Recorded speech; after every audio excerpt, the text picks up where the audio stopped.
नमस्कार बच्चों, स्वागत करता हूं हमारे इस YouTube चैनल में। पिछला क्लास में हम लोग किए थे पहला चैप्टर एक्सरसाइज 1.1 और आज हम लोग करेंगे दूसरा चैप्टर जो कि है इरेशनल नंबर से संबंधित और उसी को हम लोग आगे बढ़ाएंगे। आज हम लोग इरेशनल नंबर का प्रूफ जानेंगे कि इरेशनल नंबर को हम लोग प्रूफ कैसे करते हैं। तो प्रूफ करने के लिए हम लोगों के चैप्टर में जो क्वेश्चन दिया गया है, √2 is a irrational number, √3 is a irrational number, इसको हम लोगों को प्रूफ करने के लिए दिया गया है। तो हम लोगों का जो एक्सरसाइज रियल नंबर का जो एक्सरसाइज है, रियल नंबर्स एक्सरसाइज 1.2 आज हम लोग करेंगे, जिसमें पहला क्वेश्चन हम लोगों का ये है। तो हम लोगों को इसको प्रूफ करने के लिए हम लोग क्या करेंगे, इसका कंट्रारी में मानेंगे, इसका ऑपोजिट विरोधाभास करेंगे। तो हम लोग क्या करेंगे कि इसको मान लेंगे कि √5 इज ए रैशनल नंबर। और इस तरह का जितना भी क्वेश्चन आता है, फॉर एग्जांपल √2, √3, √7, √5, √11, ये सारा क्वेश्चन सेम टू सेम सिर्फ √5 के जगह में ये पुट कर देंगे और बाकी सारा सेम टू सेम ऐसे ही प्रूफ किया जाएगा। तो हम लोग उसको जानते हैं कि कैसे हम लोग प्रूफ करते हैं। तो चलिए शुरू करते हैं।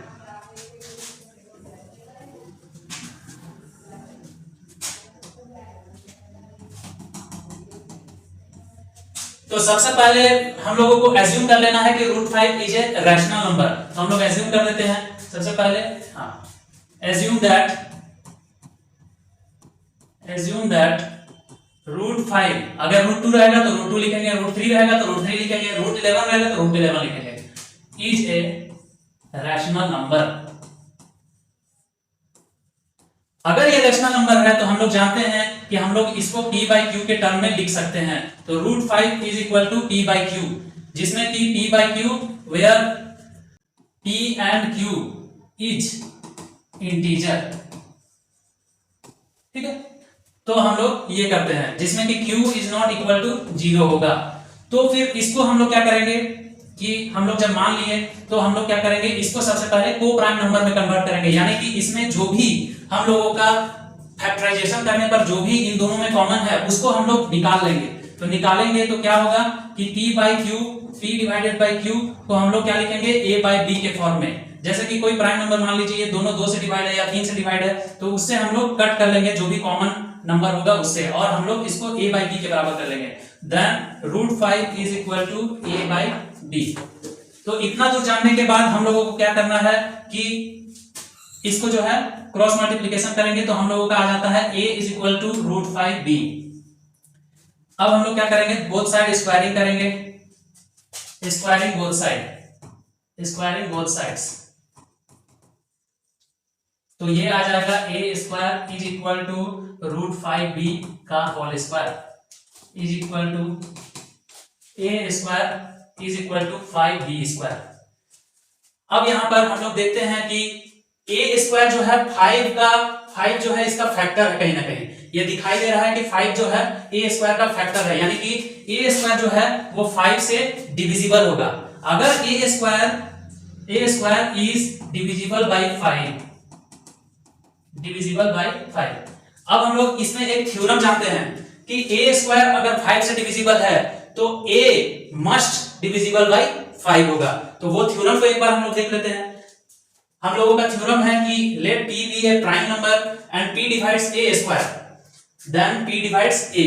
तो इसमें जो है जैसे कि फॉर एग्जांपल के तौर पे मानेंगे, अगर मान लीजिए कि a² जो है p से डिवाइड होता है, इज डिविजिबल बाई p, तब हम लोग क्या लिख सकते हैं, इसका मतलब इसको जो है अगर हम लोग फैक्टराइजेशन करेंगे a² को तो हम लोगों का कुछ इसी तरह से आएगा, p1 p2 p3 dot dot dot dot जो भी प्राइम नंबर्स आएगा pn, तो ये 2 बार आएगा गुना में p1 p2 p3 dot dot dot pn, तो ये आएगा। तो अगर ये p से डिवाइड है तो इनमें से जरूर कोई ना कोई तो p होगा। अगर p होगा तो वो 2 बार होगा, यानी रिपीट कर रहा। अगर p2 के बराबर p है तो p2 इधर भी है। इस वजह से हम लोगों का ये थ्योरम जो है बोल रहा है कि a² अगर डिविजिबल है p से तो a भी डिविजिबल होगा p से। ये हो गया हम लोगों का a और ये हो गया a। तो a जो है डिविजिबल बाई p भी होगा। a is also divisible by p होगा। तो यही थ्योरम का हम लोग उसमें यूज करेंगे। तो अब आइए आते हैं हम लोगों का प्रॉब्लम कहां तक था। a square is divisible by 5, so bye theorem a is also divisible by 5। तो अब क्या करेंगे, a is also divisible by 5, तो हम लोग लिख सकते हैं एक टर्म मान लेते हैं कि a is equal to 5c term के बराबर है। अब हम लोग क्या करेंगे कि where c is a integer. अब हम लोग क्या करेंगे, इसमें जो है हम लोग पहले बनाए थे a is equal to √5b, तो इसको हम लोग 1 मान लेंगे और इसको हम लोग 2 मान लेंगे। तो अब हम लोग आगे चलते हैं, इसको थोड़ा सा हम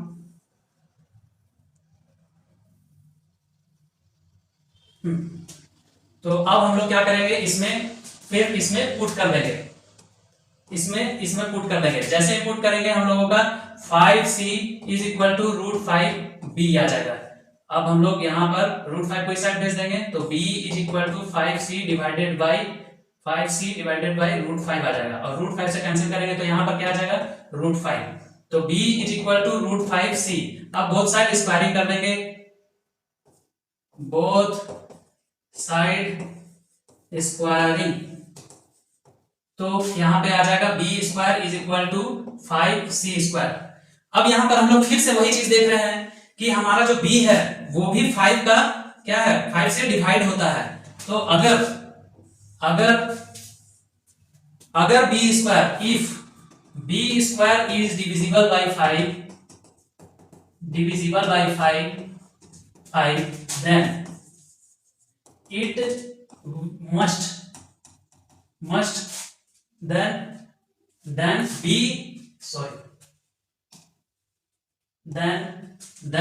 b will also divisible by 5। तो हम लोग क्या कर सकते हैं, 5 में भी डिविजिबल हो जा रहा है, b जो है 5 से डिविजिबल हो जा रहा है, और a भी जो है 5 से डिविजिबल हो जा रहा है। तो हम लोगों का क्या हो रहा है, दोनों में कॉमन आ जा रहा है। लेकिन हम लोग शुरुआत में क्या किए थे, हम लोग को प्राइम नंबर निकाले थे, p/q माने थे, यहाँ पर हम लोग p/q माने थे, और इसमें से जो भी कॉमन होगा उसको हम लोग काट करके a/b यानी सिंपलेस्ट फॉर्म में लिखे थे। तो सिंपलेस्ट फॉर्म में जब लिखे तो इन दोनों में इसका मतलब को प्राइम नंबर में किसी भी प्रकार का कॉमन नहीं आना चाहिए था। लेकिन यहाँ पर क्या बोल रहा है कि यहाँ पर बोल रहा है कि a भी 5 से डिविजिबल है और b भी 5 से डिविजिबल है, तो दोनों में कॉमन आ जा रहा है। तो ये हम लोग का कंट्राडिक्ट कर रहा है। तो शुरुआत में ये इसलिए ऐसा हो रहा है क्योंकि हम लोग शुरुआत में गलत माने थे। हम लोग शुरुआत में मान लिए थे कि √5 इज ए रैशनल नंबर, जो कि गलत है। So there is a common prime factor 5 of a and b, so it contradicts the assumption। so √5 is a irrational number। अब ये क्वेश्चन का जो हम बता दिए कि √5 इज ए इरेशनल नंबर, तो हम लोग किस तरीके से प्रूव करेंगे, तो यही प्रूफ जो है हम लोगों का √2 के साथ होगा, √2 के साथ होगा, √3 के साथ होगा, √7 के साथ होगा, √11 के साथ होगा। इन सारे के साथ में सेम टू सेम ऐसा ही प्रूफ होगा, सिर्फ हम लोग क्या करेंगे, √5 की जगह में √2 लिख देंगे और इसी तरीके से हम लोग प्रूफ कर देंगे। तो ये जब प्रूफ हो जा रहा है हम लोगों का, तो हम लोग जो है आगे इसी में जो क्वेश्चन दिया हुआ है उसी को हम लोग करेंगे। बस यही है। और सीबीएसई का एग्जाम में इस बार भी क्वेश्चन आया था और हर एक साल यही पूछा जाता है कि √2 is a irrational number, prove that √3 is a irrational number. तो उसी तरह से √7 √11 का भी दे सकता है। तो बच्चों इसको जो है एकदम ध्यान में ले लेना है कि इसको जो है हमेशा याद कर लेना है या फिर समझ लेना है इसको और ढंग से लिखना है, ताकि जो है मार्क्स पूरा का पूरा मिले। तो चलिए हम लोग नेक्स्ट क्वेश्चन में चलते हैं। अब यहाँ पे क्वेश्चन है दूसरा नंबर कि √3 + 2 √5 इज ए इरेशनल नंबर। तो ये जब हम लोगों को बोल रहा है तो हम लोग क्या करेंगे, इसको भी हम लोग कंट्रारी में मानेंगे। तो मान लेते हैं let us assume 3 + 2 √5 is a rational number. Rational number. अब क्या करेंगे, तो अगर ये रैशनल नंबर है तो हम लोग लिख सकते हैं 3 plus root 2 5 is equal to P by Q लिख सकते हैं, जिसमें कि मान लेते हैं कि ये coprime number P Q R coprime number same to same उसी तरीके से करेंगे। शुरुआत में अगर कुछ लेंगे उसके बाद फिर उसको जो है कॉमन फैक्टर को काट देंगे और पी बाई क्यू के टर्म में लिख देंगे। तो इस तरीके से हम लोग लिख सकते हैं। तो अब हम लोग क्या करेंगे, इसमें रूट 5 को एक तरफ करेंगे, बाकी सबको दूसरे साइड कर देंगे। तो और इसमें करते हैं हम लोग क्या करेंगे, 2 root 5 is equal to P by Q minus 3 और root 5 is equal to P by Q minus 3 और डिवाइडेड बाई 2 और यहाँ पर रूट 5 इज इक्वल टू, यहाँ पे घटा देते हैं तो एलसीएम ले लेते हैं, p माइनस 3q और डिवाइडेड बाई 2q। अब देखिए बच्चा, यहाँ पर ध्यान देने वाला बात है, ये हम लोगों का रैशनल नंबर है क्योंकि p q और यहाँ पर q है, तो सारा टर्म हम लोग इंटीजर माने हैं, तो ये जरूर कुछ ना कुछ रैशनल नंबर रहा होगा। तो हम लोग जानते हैं कि ये वाला टर्म जो है ये होगा रैशनल नंबर जैसे ही होगा इसका मतलब root 5 is will also be rational number,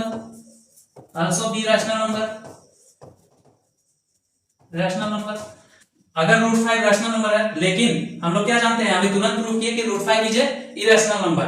तो so we know that root 5 is a irrational number. So this contradicts because our assumption is wrong. Hence 3 plus 2 root 5 is irrational number। तो इस तरीके से हम लोग प्रूव करेंगे। सारा question इसी तरीके से बनेगा। अब a प्लस b रूट कुछ भी रहे, इस तरीके का जो भी फॉर्मेट रहेगा तो हम लोग इस तरह से बनाएंगे। Root 2 root 3 root 5 irrational number है, उसको प्रूव करने के लिए बता दिए, उस तरीके से करेंगे। तो अब आगे बढ़ते हैं हम लोगों का नेक्स्ट क्वेश्चन की ओर। ये आप लोग स्क्रीनशॉट ले लीजिए या अपने कॉपी में लिख लीजिए, इसको ढंग से लिखना है ताकि जो स्टेप मार्किंग मिले। अब देखिए यहाँ पे 3 क्वेश्चन है, ये वाला क्वेश्चन जो है वो सेम टू सेम है, उसी तरीके का है, तो इसको हम लोग करेंगे, और ये वाला भी उसी तरीके का है, ये वाला को हम कर देते हैं। तो चलिए मान लेते हैं कि 1/√2 इज, इसको प्रूव करना है क्या है, इरेशनल है। तो √2 let us assume 1/√2 is a rational number and 1/√2 is equal to p by q। अब क्या करेंगे, इसको क्रॉस मल्टीप्लिकेशन कर देंगे तो आ जाएगा √2p is equal to q और √2 is equal to q by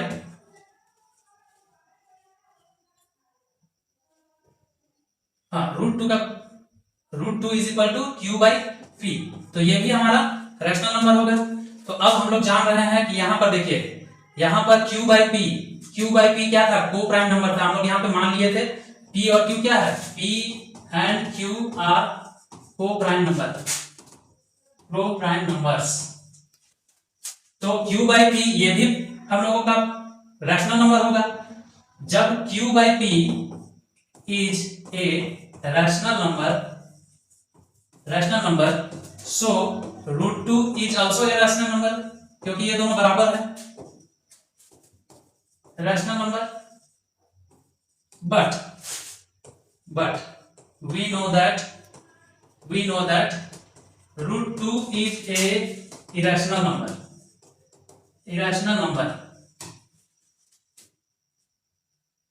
So this contradicts because our assumption is wrong।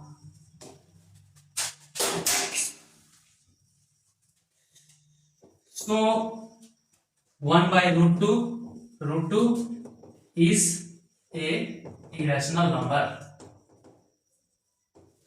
तो ये प्रूव हो गया। इसी तरीके से हम लोग क्या करेंगे, 7√5 का भी लेंगे, उसको भी p/q के टर्म में लिखेंगे, जिसमें कि 7 को हम लोग जब उस साइड कर देंगे और √5 को रहने देंगे तो हम लोगों को क्या आ जाएगा, p/7q जो कि रैशनल नंबर है और वो कंट्राडिक्ट कर रहा है। इसमें भी उसी तरीके से करेंगे कि 6 को उस साइड ले जाएंगे, p/q - 6, और उसमें भी हम लोग करेंगे √2, वो जो है रैशनल नंबर है तो √2 जो इरेशनल नंबर करेगा, तो इरेशनल नंबर जैसे ही हम लोगों का आ जाएगा तो ये कंट्राडिक्ट करेगा। तो तीनों क्वेश्चन सेम टू सेम इसी तरीके से बनेगा।